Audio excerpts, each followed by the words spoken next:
तो ये जो चुनाव क्षेत्र जो है, इस चुनाव क्षेत्र का पहला आदिवासियों की पहली आवाज हम पद्माकर जी दादा के रूप में यहाँ पर मुंबई भेजेंगे। क्या भेजोगे आप लोग? तो आइए, मैं इन शब्दों के साथ राजकुमार जी रोज साहब को यहाँ पर न्योता दे रहा हूं कि लोग मिलते हैं बिछड़ जाते हैं, लोग मिलते हैं बिछड़ जाते हैं, कहने को दिल के तार छिड़ जाते हैं, यूं तो लेते नहीं हम सभी का नाम, लेकिन राजकुमार जी रोज साहब आप जैसे कुछ लोग दिल में उतर जाते हैं। जोरदार तालियों के साथ यहाँ पर स्वागत करेंगे।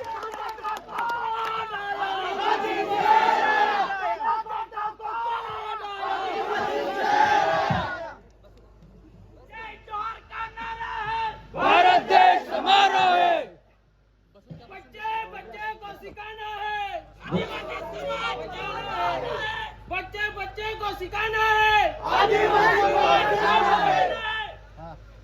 सभी को जय जोहार। लग रहा है कि महाराष्ट्र में नई क्रांति आएगी इस बार जरूर। महाराष्ट्र की विधानसभा में इस पांडाल में जो नारे गुजरे हैं और इन्हीं ताकत के साथ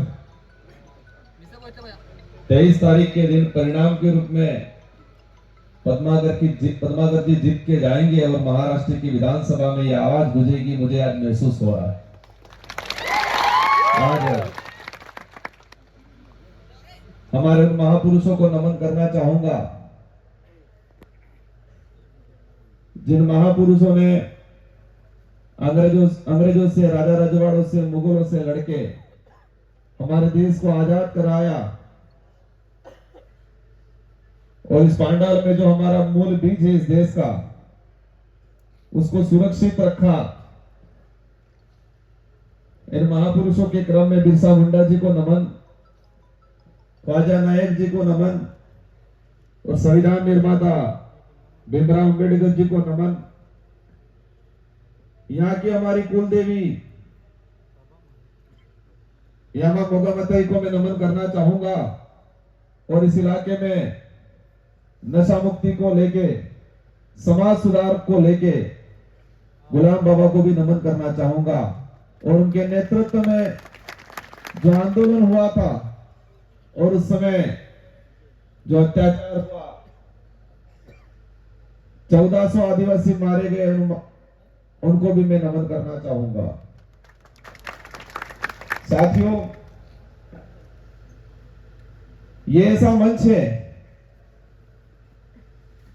मैं जो समझता हूं कि ये जो हो रहा है आज कुदरत की मेहरबानी से हो रहा है। ये जो कारवा बढ़ रहा है, ये जो बाप नाम आया, ये जो भारत आदिवासी पार्टी बनी, ये हमारे पूर्वजों की ताकत है। हमारे महापुरुषों का जो अधूरा सपना था, उस अधूरे सपने को साकार करने के लिए ये पार्टी बनी। उसी पार्टी के मंच पे हमारे विराजमान मेरे साथी उमेश जी आमदार, हमारे वहां कहते हैं विशेष करके विधायक यहाँ मेरे पूर्व मिनिस्टर रहे, अक्कलकुआ विधानसभा से 10 साल आपकी सेवा की और आज भारत आदिवासी पार्टी के प्रत्याशी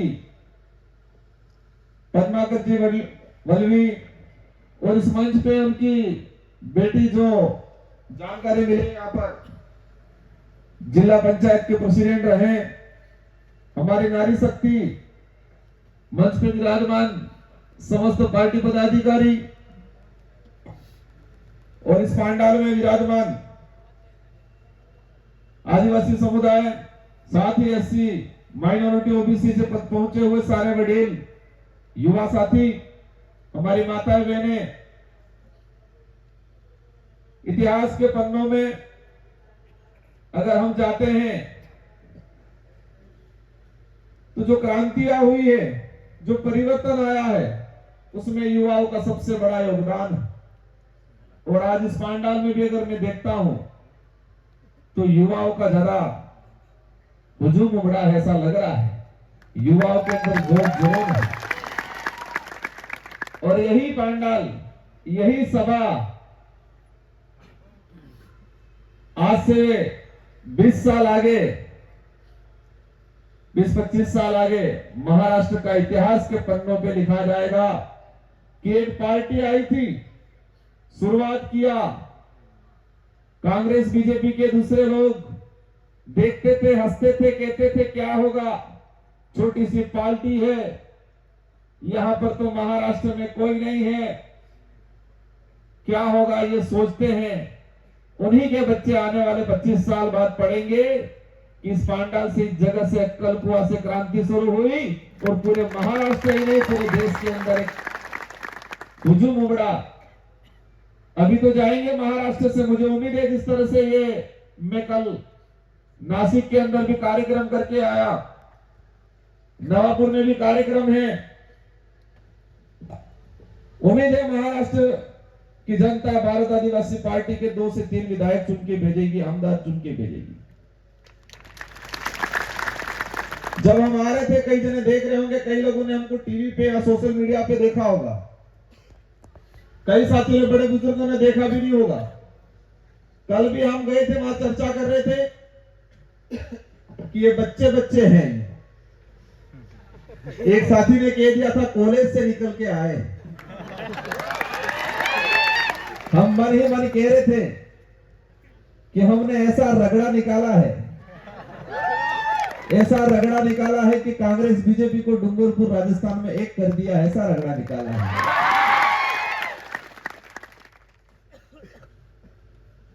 उम्र कम है, शरीर भी कम है, लेकिन तजुर्बा और हौसला बहुत शानदार जोरदार वाला है। और ये ठान के आए हैं, ये तो शुरुआत है, ये तो शुरुआत है। आने वाले समय में ये राजकुमार जैसे जैसे हजारों राजकुमार इस महाराष्ट्र की धरती पर पैदा करते जाएंगे, ये ठान के आए। मेरे 84 की जनता को याद करना चाहूंगा, जिन्होंने मुझे 2 बार आमदार बनाया है, 2 बार, और ये तीसरी बार मुझे सांसद बनाया है डूंगरपुर बांसवाड़ा की जनता ने, और ऐसे ही मामूली ने बनाया है। 2023 के अंदर जब मैं सेकंड बार आमदार बना, राजस्थान में 200 सीटें हैं, 200 में से हाईएस्ट लीड से 70,000 की लीड से मुझे जिताया था मेरी लोकसभा की जनता ने। और लोकसभा की तो बात ही अलग है। एक दिग्गज नेता थे, भाजपा के पास ऐसी एक मशीन है, उस मशीन में जो भी जाता है वो धुल जाता है। तो हमारे कांग्रेस के बड़े दिग्गज नेता थे, वो वहां से चुनाव लड़े लोकसभा का, और परिणाम आने के बाद पूरे देश में 2 लोकसभा की चर्चा थी, एक तो अयोध्या की और एक बांसवाड़ा की। बांसवाड़ा की इसलिए थी कि पूरे लोकसभा चुनाव में मोदी जी का सबसे विवादित भाषण अगर रहा था तो बांसवाड़ा से रहा था, मेरी सीट से।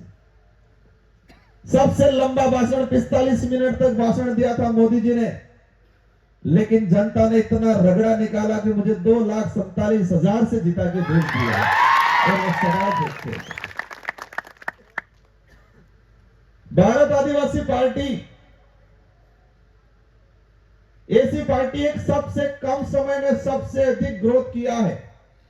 1 साल हुआ है अभी, सितंबर 2023 के अंदर इसका निर्माण हुआ, स्थापना हुई, और 1 साल के अंदर राजस्थान में 3 विधायक, एक मध्य प्रदेश में विधायक जो आपके आमदार और मुझे खासदार बनाया, और अवश्य महाराष्ट्र की धरती से भी पद्माकर जी बलवी और अन्य साथी चुन के जाएंगे। सबसे कम समय में सबसे अधिक ग्रोथ करने वाली पार्टी रही। साथियों, बलवी साहब को मैं कहना चाहूंगा, जब हमने शुरुआत की थी, हमारे पास ना कोई वार्ड पंच भी नहीं था, हमारी पार्टी से कोई वार्ड पंच भी नहीं था। लोग हंसते थे कि उनके आगे पीछे कोई नहीं है, इनका न तो कोई विधायक है, न कोई आमदार है, न कोई खासदार है, न कोई सरपंच है, न कोई वार्ड पंच है। आप तो बहुत सारी संख्या में हो, हम गिने चुने इकट्ठे होते थे, लेकिन एक के अंदर इतना दम था 1000 के बराबर। एक युवा के अंदर इतना दम था 1000 के बराबर। और मैं आपसे उम्मीद करना चाहूंगा, इस पंडाल में जो बैठे हैं, अपने आप में विचार करें, अपने आप में सोचे। मैं अकेला नहीं, आप अपने आप में सोचे कि मैं अकेला नहीं, मेरा एक वोट नहीं। मैं आज से जाऊंगा उठ के अपने घरों में, अपने परिवार में, अपने गांव में आपके जैसे जैसे 1000 आदमी तैयार करोगे, और आप यहाँ जो पंडाल में बैठे हो, एक व्यक्ति 1000 वोट तैयार करेगा। ये आज ठान के जाना है आपको। सोचना पड़ता है, ठानना पड़ता है। कोई भी मंजिल दूर नहीं है, कोई भी काम बड़ा नहीं है, बस ठानना पड़ता है। आज ठान के जाना है आपको। मैं जिस विधानसभा से आमदार का पद खाली करके सांसद बना था, अभी उपचुनाव हुए, 13 तारीख को ही चुनाव करके आए हम।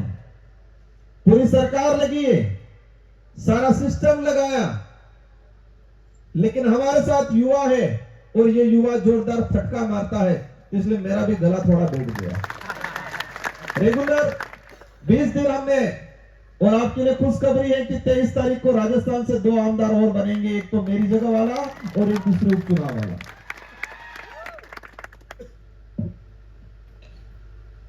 अब मैं आपका जो प्रतिनिधित्व करने वाले पद्माकर जी, उन पे आता हूं। उनका मैंने सुना, जब महाराष्ट्र के अंदर कई उम्मीदवार दावेदारी के लिए आ रहे थे,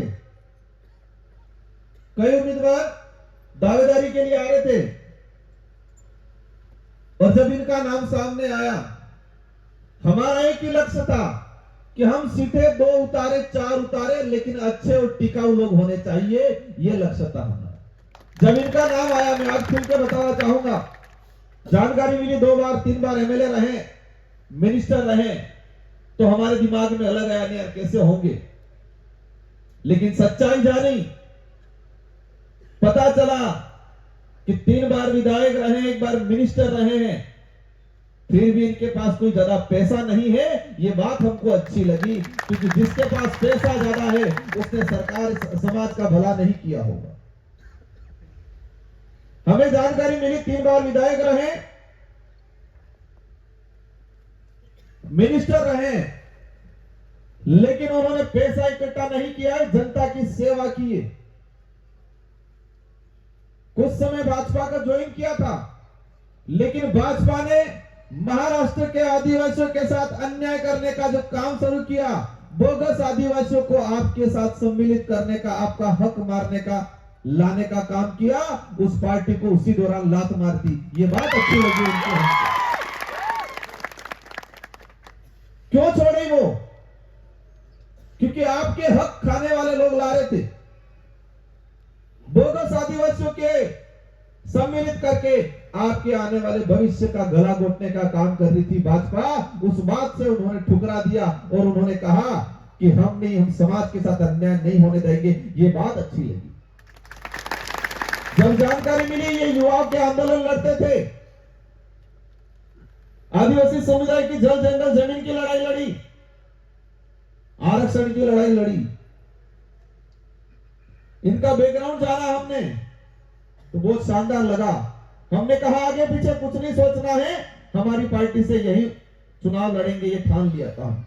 और मैं आपको आश्वासन दिलाना चाहूंगा उनकी तरफ से, ये आपके साथ कभी धोखा नहीं करेंगे।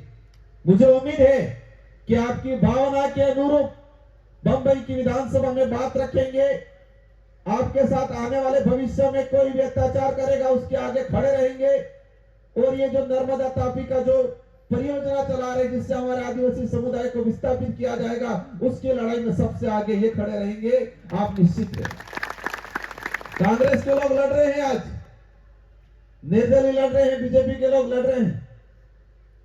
यहां पर क्या भाषण देते हैं मुझे नहीं पता, लेकिन हमारे उधर क्या भाषण देते हैं कि कांग्रेस आई, उसने गेहूं फ्री कराया, ये बोलते हैं।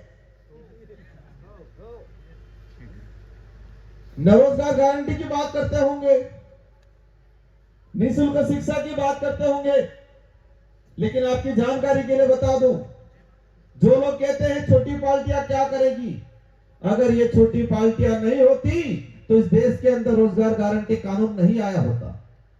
ये कांग्रेस अपनी इच्छा से नहीं लाई है कानून। छोटी पार्टियां नहीं होती तो इस देश के अंदर खाद्य सुरक्षा अधिनियम कानून नहीं आया होता। फॉरेस्ट राइट एक्ट, वन अधिकार अधिनियम कानून, अगर छोटी पार्टियां नहीं होती तो वन अधिकार अधिनियम कानून नहीं आया होता। सूचना का अधिकार अधिनियम इन छोटी पार्टियों की मेहरबानी है। कांग्रेस इसके नाम से वोट मांगती है, लेकिन आपकी जानकारी में होगा, पहली यूपी की सरकार बनी, मनमोहन जी प्रधानमंत्री बने, 17 से 18 पार्टियों ने मिलकर बनाया और छोटी पार्टियों ने कहा सोनिया गांधी जी को, अगर आप देश के अंदर रोजगार गारंटी कानून लाओगे, आप देश के अंदर खाद्य सुरक्षा अधिनियम लाओगे, देश के अंदर जो आदिवासी समुदाय वन विभाग में रह रहा है उसको फॉरेस्ट राइट एक्ट का अधिकार दोगे तो हम समर्थन देंगे। उस समय उन्होंने कहा, मजबूरी बनी, कहा बिल्कुल हम करेंगे। अगर कांग्रेस फुल फ्रेश होती तो ये कानून नहीं आए होते, हमारे भाइयों को अधिकार नहीं मिले होते। आज उनके नाम से वोट लेते हैं ये लोग, बात करते हैं संविधान बचाने की। अब जरूरत पड़ी, लेकिन जब वास्तविकता थी, जब संविधान पे और आदिवासियों के अधिकार की बात आती है, जब 5वीं अनुसूची को धरातल पे लागू करने की बात आती है, पैसा एक्ट को धरातल पे लागू करने की बात आती है, कांग्रेस मौन हो जाती है। बीजेपी जिस तरह से आज देश में माहौल बना रही है, और महाराष्ट्र की तो बात ही अलग है। महाराष्ट्र को आर्थिक राजधानी कहा जाता है। क्या कहा जाता है? आर्थिक राजधानी। आर्थिक राजधानी मतलब देश में सबसे अधिक पैसा अगर किसी सरकार के पास होता है तो महाराष्ट्र की सरकार। लेकिन महाराष्ट्र का आदिवासी समुदाय, एससी दलित समुदाय आज भी शिक्षा से दर दर भटके खा रहा, शिक्षा से वंचित है। कई ऐसे परिवार हैं जो उनको 2 वक्त की रोटी नहीं मिल रही है और कह रहे हैं महाराष्ट्र आर्थिक राजधानी। और इस आर्थिक राजधानी का उपयोग क्या किया जा रहा है? सरकारों को तोड़ने में किया जाता है। वही किया जाता है कि लोगों को मजबूर किया जाता है, विधायकों को डराया धमकाया जाता है, आमदारों को डराया धमकाया जाता है। और महाराष्ट्र में इतना तोड़फोड़ हो गया, कोई समझ में नहीं आ रहा किधर क्या हो रहा है।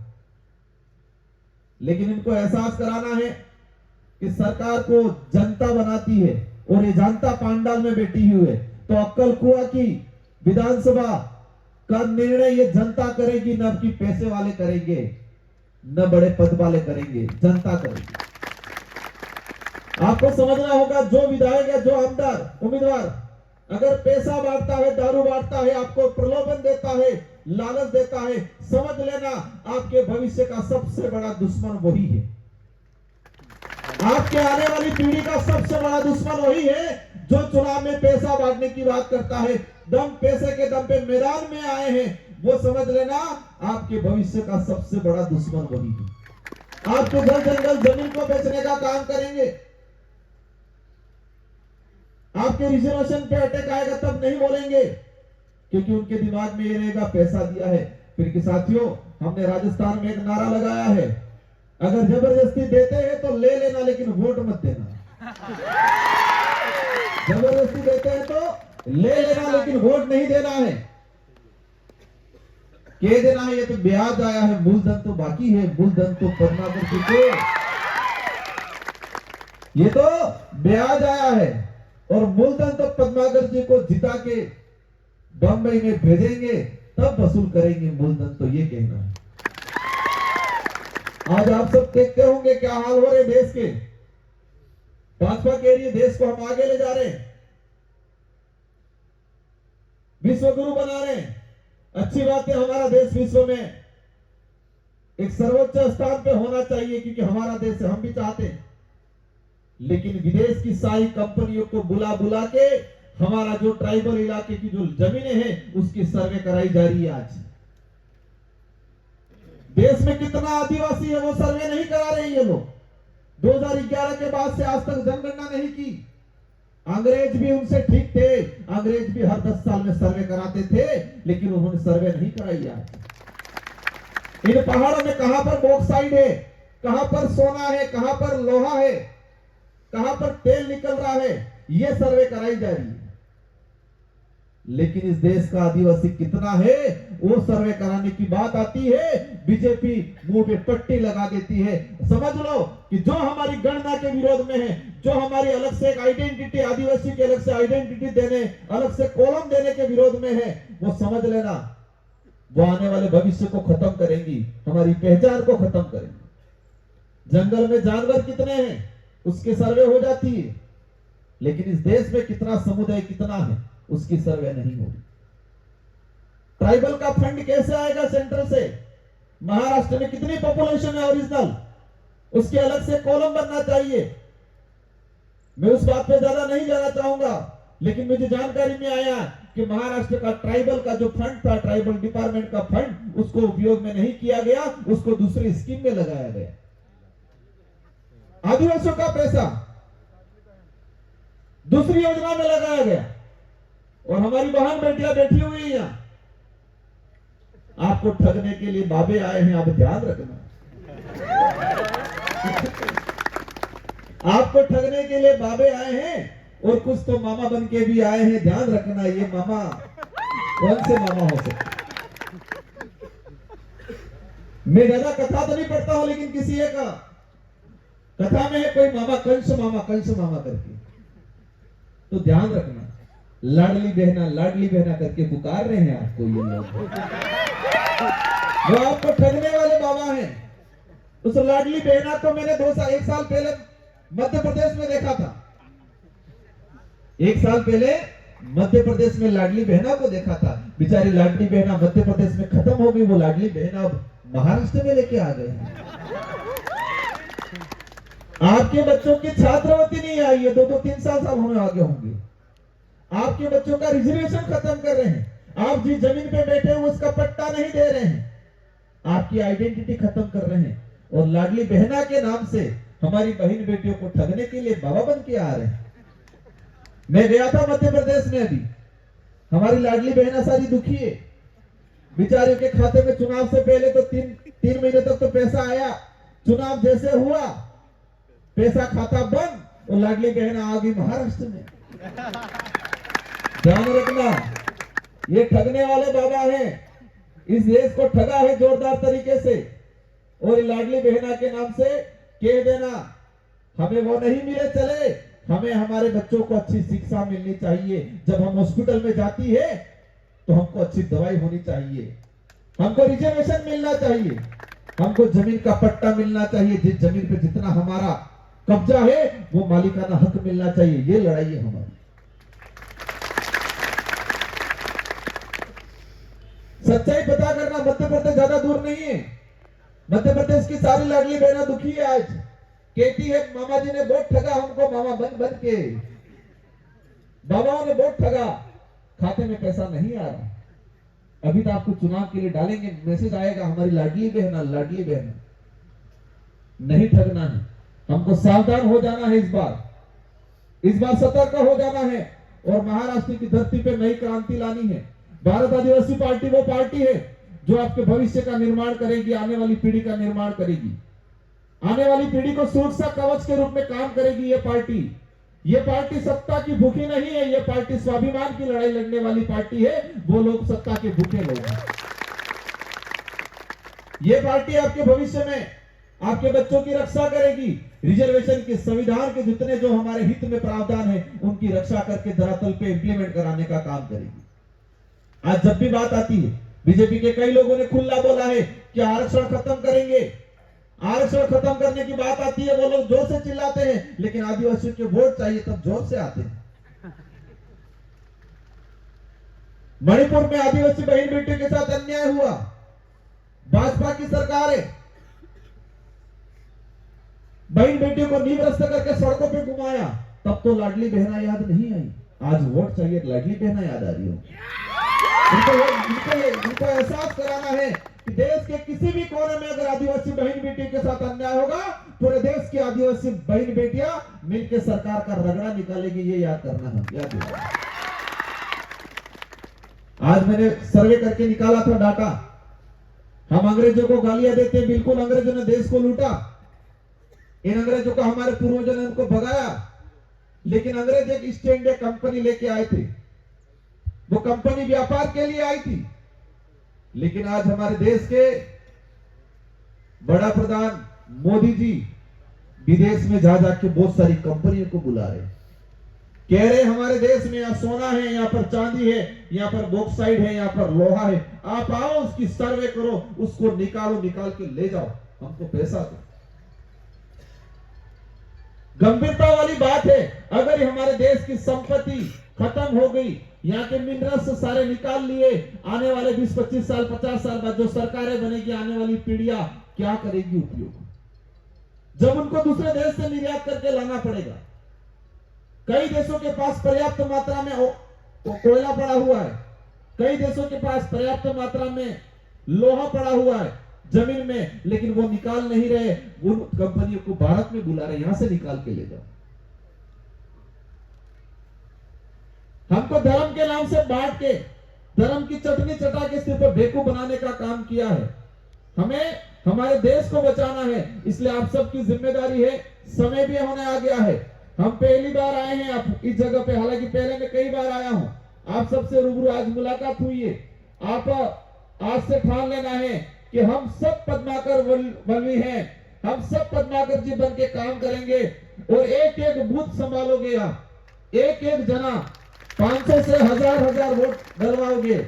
और मैं आपको आश्वस्त करता हूं, कोई कुछ भी कहे, अकेले जाके क्या करेंगे। मैं भी पिछली बार 2 जने ही गए थे, अभी 5 जने हो गए और एक सांसद हो गया, और इतना मजबूर कर दिया सरकार को। मोदी जी आते हैं वहां, कई बार राष्ट्रपति महोदय आने के लिए मजबूर हो गए। हमारे मुख्यमंत्री जी पहले 5 साल में 1 या 2 बार आते थे, लेकिन इस भारत आदिवासी पार्टी का खौफ इतना है कि 1 महीने में 5 बार आते हैं। प्रधानमंत्री जी कभी नहीं आते थे, लेकिन हर 3-4 महीनों में प्रधानमंत्री जी आना शुरू कर दिए। और बीजेपी वालों को कह देना है कि हम वनवासी नहीं, हम आदिवासी हैं, इस देश के मूल मालिक है। क्योंकि आज सुना है मैंने कि वनवासी के नाम से संबोधन करके हमारी आइडेंटिटी को खत्म करने का काम किया जा रहा है। अंत में एक ही बात कहना चाहूंगा, जिन्होंने संविधान में हमारे प्रावधान दिलाए थे, ये कुदरत भी इतना साथ दे रही है हमें कि हमको जयपाल सिंह मुंडा का जो हॉकी प्लेयर थे, कैप्टन थे, उनका हॉकी स्टिक वही हमारा चुनाव चिन्ह है, और उसी के आधार पे हम चुन के भेजेंगे पद्माकर जी को विधानसभा के अंदर। वही रक्षा करेंगे महाराष्ट्र के हक अधिकारों की। इन्हीं शब्दों के साथ आप सभी से मैं 2 हाथ खड़े करके आश्वासन चाहूंगा, डरना नहीं है। वर्तमान 2 वक्त के पेट भरने के लिए नहीं, आने वाले भविष्य के लिए, स्वाभिमान के लिए भारत आदिवासी पार्टी के उम्मीदवार पद्माकर जी को हॉकी स्टिक के निशान पे भारी बहुमत से जिताओगे। ये 2 हाथ खड़े करके मुझे आश्वासन दो। जय जोहार का नारा है, भारत देश हमारा है, जीतेंगे भाई जीतेंगे, पद्माकर जी जीतेंगे। एक बार जोर से बोलना पड़ेगा, मैं छोड़ूंगा नहीं ऐसे। जीतेंगे भाई जीतेंगे, जीतेंगे भाई जीतेंगे, पद्माकर योद्धा जीतेंगे। जय जोहर का नारा है। आप सबको खूब खूब धन्यवाद, आभार। आप सभी क्रांतिकारी बनके आज से ही लग जाना है। डरना नहीं है, किसी से नहीं डरना है। दुनिया की कोई ऐसी ताकत नहीं है जो हमको डरा सकती है, हमको डरा सकती है ऐसी कोई ताकत नहीं है। इसलिए निडर होके लगना है। इन्हीं शब्दों के साथ आप सबको धन्यवाद। जय जोहार, जय भीम, जय संविधान। धन्यवाद राजकुमार।